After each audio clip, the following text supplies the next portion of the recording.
Bonjour, c'est Fabien. Dans cette vidéo, je partage avec vous comment mettre en italique du texte HTML.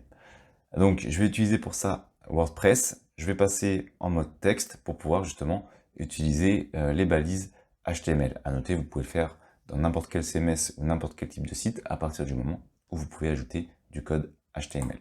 L'objectif, ça va être de passer cette portion de mon article en italique. Pour ça, deux solutions. Première solution, utiliser la balise I. Donc I que l'on positionne avant le texte que l'on souhaite mettre en italique. Et à la fin, on ferme la balise avec l'anti-slash, puis I. Ne pas oublier, bien entendu, de fermer la balise après l'avoir ouvert au début, sinon vous aurez tout le texte qui suit la balise du début qui sera en italique. Maintenant, on va faire prévisualiser et on a bien notre texte qui est désormais en italique. Autre solution, plutôt que I, on peut également utiliser EM. Donc EM, je vais faire prévisualiser et normalement le résultat devrait également être en italique. Et comme on peut le voir, on obtient également un résultat en italique. Alors, la différence entre I et EM, en réalité en termes de résultat, il n'y en a pas vraiment.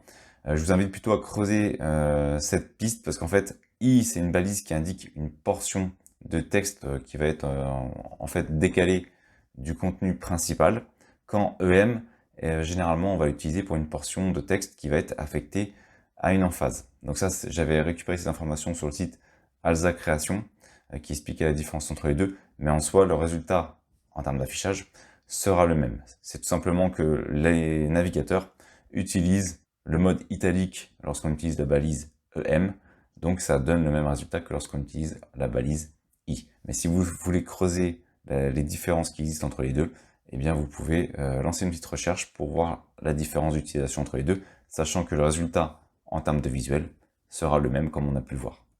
Merci d'avoir suivi cette vidéo jusqu'à la fin. Si cette dernière vous a été utile, vous pouvez la partager ou simplement ajouter un pouce bleu. Cela participe à faire découvrir cette vidéo. Vous pouvez également vous abonner à la chaîne et activer les notifications. Je publie régulièrement du contenu. Merci et je vous dis à bientôt pour une nouvelle vidéo.